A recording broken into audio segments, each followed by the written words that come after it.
Sa Mobile Bible School, tayo'y nagtitipon online.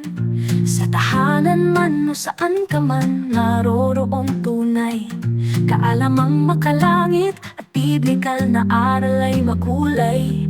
Sa biyaya ng Diyos tayo'y lumalago sa buhay, karunungan at lalim sa pananampalataya. Sa Mobile Bible School, ito'y abot kamay na. Sa bawat aralin, tayo'y Ang atin pong subject ngayon is all about 11 basic principles of graphic design layout. Number 3, contrast. So third principle of graphic design layout is contrast. So the purpose of the contrast principle is to avoid design elements on a page that look similar. So meron ka talagang iibahin. So if the elements or if it's either text, color, size, yung thickness, your spacing, di ba yun po yung mga elements na pinag-aralan natin. Yung line, form, shape. So yung mga elements na yon are not desired, then make the design elements different from each other. So sometimes in a page, contrast is visualization that attracts the most attention. So may papansin, ganoon. Yung papampam yung isa, yun yung contrast. So contrast is the initial cause of the reader reading the page. Parang may gusto siyang iwahatig, ipahayag. So pwedeng gumamit ng color contrast at meron din pong tinatawag na size contrast. So obviously, pag sinabi mong color contrast, in all the colors, uniform color, merong nag-standout na kakaibang kulay. Same shape sila, pero biglang nag-iba ng kulay yung isa. And size contrast naman, so same sizes, but merong isang naging mas malaki or bigger in size, or taller, or maybe thicker in size. Size contrast ang tawag doon. So these two are samples of contrast. So kung gusto mong may palitawin, i-emphasize, contrast po ang tawag doon. In pictography, meron din pong mga ganyang example. So ito, mayroon tayong mga example dito na graphic at saka posters. And let's try to study this one by one. Contrast in shape. So makikita natin, contrast silang dalawa, magkaiba. Parang mas nag-i-stand out ito na active ako and this one is stable or passive. Another contrast, itong isa, bagamat ito ay mas tawag dito mas light and this was darker, yung lines na radiating from inside to outside, mapapansin natin na may contrast siya. So contrast in color. Contrast in scale. Sa scale naman, all of these are in, sabihin natin, mas malaki yung size nila, biglang may lumiit. So, sa scaling, merong umangat na isa. Contrast in scale. Then, meron ding contrast in layout. So, nagpapansin silang lahat. Yun nga lang, walang umaangat unless biglang kulayan mo yung isa dito sa mga to. Unlike this one. Diba? Passive. Ito, active siya. So, contrast in type. So, kapag gumamit tayo ng bold letters, mapapansin natin, mas makapal, so may contrast siya. Or sometimes, pag nagkaroon ng indentation, patagilid, o halimbawa, lahat sila ay patayo, and then biglang merong isang tumagilid na ganyan, yung identical letters, so, nagkakaroon siya ng tinatawag na contrast. Contrast in color. Yan. So, graphic design, not simply about making nothing's look good. In graphic design, the rear principles, graphic design, there are principles of design that can be considered These principles makes good design work. So ayan, nabasa natin. Pero may lumitaw na contrast na salita because of the color. Ang galing ng gumawa nito, no? So this, di ba, contrast in color. Next natin is yung contrast in type and alignment. So dito makikita natin lumabas yung mga ano. So may ganito akong design yung digital illustration natin na poster. Parang ganito, nag-overlap siya, nasa labas. So pwede rin 'yon. Contrast in type and alignment. Ito, lumabas siya, dito na lumabas sa kabila. So, graphic contrast. Maiintindihan mo, no, kahit naputol siya. Yung Genesis chapter 1 to 11 na PowerPoint natin, ganun din. Nakababa dito yung malalaking letters sa baba. So, meron siyang tinatawag na contrast in type and alignment. So, meron dito pataas and then hati. And itong line na to, itong dark line, ito ang nagdi-divide sa kanilang dalawa. So, may line element din siya. Contrast in color and type. So, ayan. Kapag darker yung background, syempre lighter yung tawag dito, yung text, typography. And same here. And dito, dahil dito light, so ito darken natin. And contrast in shapes and colors. Yan. Ito yung mga example. So, para umangat, ito kadalasan to red itong triangle, di ba? Red, red, red. And then black yung nandun sa ilalim niya. Parang kina-cancellate niya na, oops, saglit, may warning. Ganyan.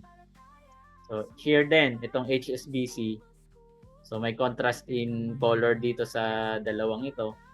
And same here sa domino, di ba? Contrast, black and white, contrast ng black at saka ng white. And here, para umangat na mata siya, may contrast din ng black and white. So these are the examples ng contrast natin. And hopefully naintindihan natin to na ito pa pala no, contrast in scale and na natin ito na overlook natin, hindi natin napansin. So contrast in scale, syempre may heavier dito yung dark but lighter man dito pero mas malaki naman yung space ng white. So contrast in scale. So, yan. Thank you. Next po tayo I'm sorry. Dito po tayo sa next, number 4. Rhythm. So, sa rhythm natin, this is our 4th principle.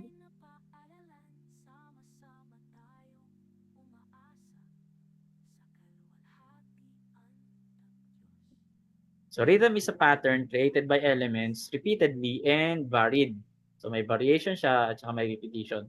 So, yung repetition, repeating similar elements consistently and variation changes in shape, size, position, or elements.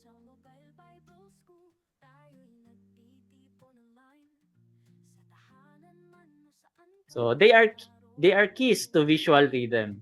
So, placing elements in a layout on a regular basis will create a soft, calm, and relaxing feel. Sudden changes in the vary of the size and spacing of elements will imply a fast feel. So, lively rhythm and interesting atmosphere. So, makikita natin na may impact din yung tinatawag na rhythm and repetition. So, this one is also another expression of design principle, yung tinatawag na rhythm. And madalas, instead na rhythm ang ilagay nila dito is repetition at saka pattern. So sa iba, pinaghiwalay nila itong tatlo, rhythm, repetition, at saka pattern. Pero tayo, in-under na lang natin or sub-point ng rhythm, yung repetition at saka pattern. So even though sa iba, isinama ito as individual na principle, yung repetition at saka pattern. So pwedeng maging kung ito ay 11, including rhythm, kung iiwalay natin yung repetition at saka pattern, so magiging 13 design principles. So pwede naman. Pero dahil pag sinabi mo kasing rhythm ay may pattern na siya. It's either in a repetition type or hindi siya balanced and symmetrical, asymmetrical type yung kanyang pattern. Pwede ring geometrical, pwede ring organic tulad nitong isang sample natin. So ito ay very organic yung kanyang pattern. Diba? So pwede mo rin siyang makita as hindi organic, para siyang patong-patong na circle lang actually. Ito, pag bibilog ka, actually buo yung bilog na yan, and then may bilog din na circle na isa pa.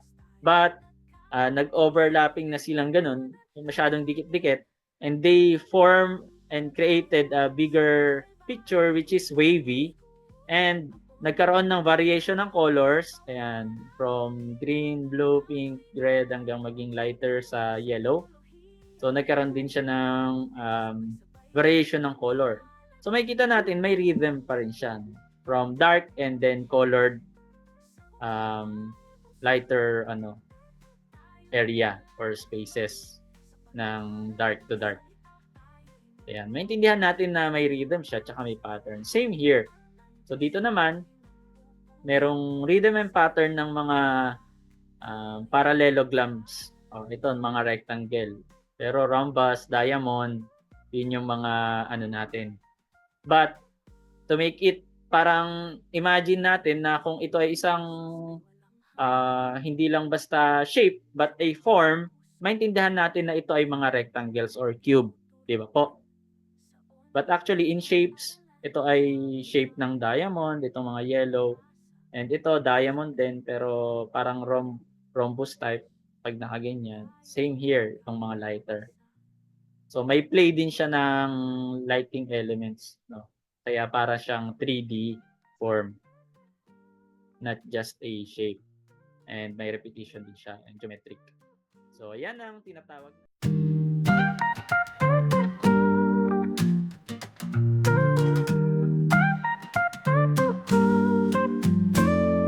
Sa Mobile Bible School, tayo'y nagtitipon online. Sa tahanan man o saan ka man, naroroong tunay. Kaalamang makalangit at biblikal na aral ay makulay. Sa biyaya ng Diyos tayo'y lumalago sa buhay. Karunungan at lalim sa pananampalataya. Sa Mobile Bible School, ito'y abot kamay na.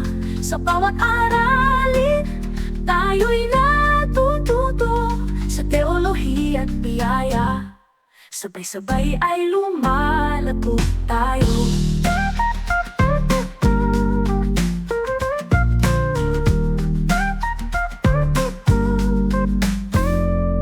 Sa bawat hakbang, sa Diyos tayo nagtitiwala. Sa gabay ng Kanyang salita, ating inaakay ang iba. Kahit saan man dalhin ng ating mga paa, sa Diyos na makapangyarihan tayo'y nagtitiwala. Karunungan at lalim sa pananampalataya. Sa Mobile Bible School, ito'y abot kamay na. Sa bawat aralin, tayo'y natututo sa teolohiya at biyaya. Sabay-sabay ay lumalago tayo.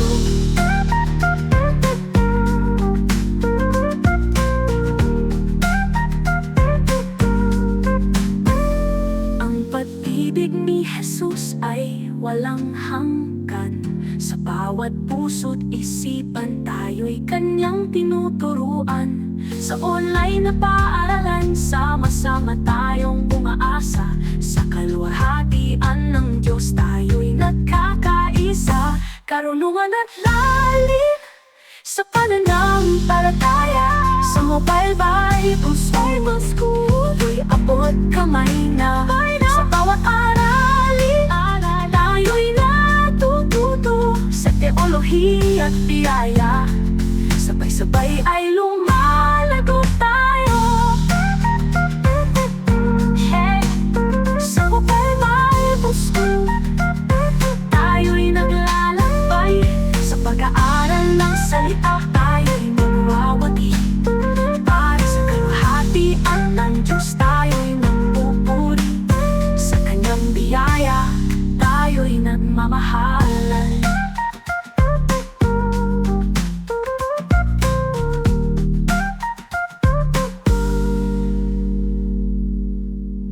pag-ibig ni Jesus ay walang hanggan. Sa bawat puso't isipan, tayo'y kanyang tinuturuan. Sa online na paaralan, sama-sama tayong umaasa sa kaluwalhatian ng Diyos. Tayo'y nagkakaisa